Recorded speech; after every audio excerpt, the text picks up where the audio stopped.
और उसमें अब आगे क्या क्या हम कर सकते हैं उसके बारे में चर्चा होगी और घोषणा पत्र कांग्रेस पार्टी जारी करेगी और उसको फिर एक चीज़ कन्फ्यूज़न पैदा करती है, क्योंकि केंद्र में तो ये टकराव है ही कि मोदी जी और भूपेश जी दोनों में बड़ी तल्खी है।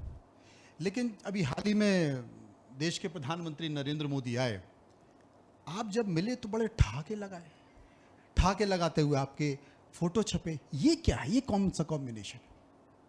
देखिए, छत्तीसगढ़ के हितों की बात है तब तो टकराना जरूरी है।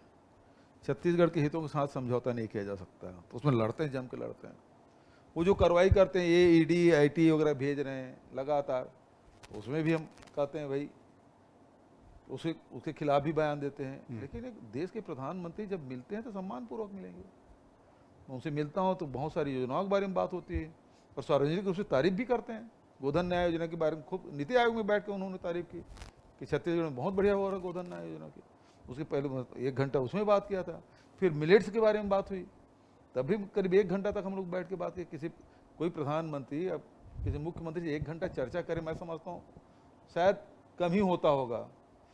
तो एक ऐसे विषयों में चर्चा भी करते हैं तो हम खुल के बात भी करते हैं, अपनी बात रखते हैं।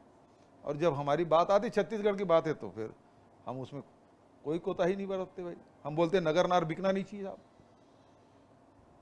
बस्तर के लोग नहीं चाहते और सार्वजनिक उपक्रम में क्यों बिकना चाहिए, तो हम विरोध करते हैं। आपने भिलाई स्टील प्लांट को देने की भी बात कर दी, तो भी केंद्र मान नहीं रहा है। तो हम भाई जो सार्वजनिक उपक्रम है जिससे लोगों को रोजी रोटी जुड़ा हुआ है, जिससे अर्थव्यवस्था लोगों को जुड़ा हुआ है, और ऐसे निजी हाथ में चला जाएगा तो लोगों को रोजगार छीन जाएगा। प्लानिंग कमीशन नीति आयोग की एक रिपोर्ट आई है जिसमें कहा गया है कि छत्तीसगढ़ की कुल आबादी के करीब 40 लाख लोग गरीबी रेखा के ऊपर है। केंद्र के भी तमाम मंत्रालयों ने छत्तीसगढ़ की तारीफ की है, पुरस्कृत भी किया है स्वच्छता अभियान और तमाम सारी चीजों में।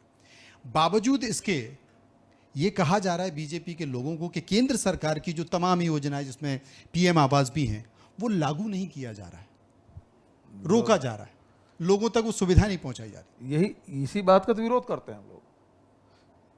जैसे अभी स्वच्छता की बात करें, लगातार 3 साल हमको प्रथम पुरस्कार मिला स्वच्छ राज्य के नाम से। अब इसको केंद्र सरकार ही देती है तो भारतीय जनता पार्टी वाली तकलीफ होती है। दूसरी बात, आवास की बात, शहरी में पूरा आवास, देश में बहुत अच्छी स्थिति हमारी है। अभी जो जल जीवन मिशन के बारे में बड़ी आलोचना की, आज 55% घरों में हम नल जल पहुंचा चुके हैं। मध्य प्रदेश और उत्तर प्रदेश से हम आगे हैं। अब बात आई आवास, पीएम आवास की, उसमें पीछे है छत्तीसगढ़। पीछे नहीं है भाई, 18 लाख था उसमें 11 लाख के बन गए। अब जो 7 लाख बचे हैं तो अपना हमने बजट में पैसा रख दिया, आप क्यों नहीं दे रहे हैं?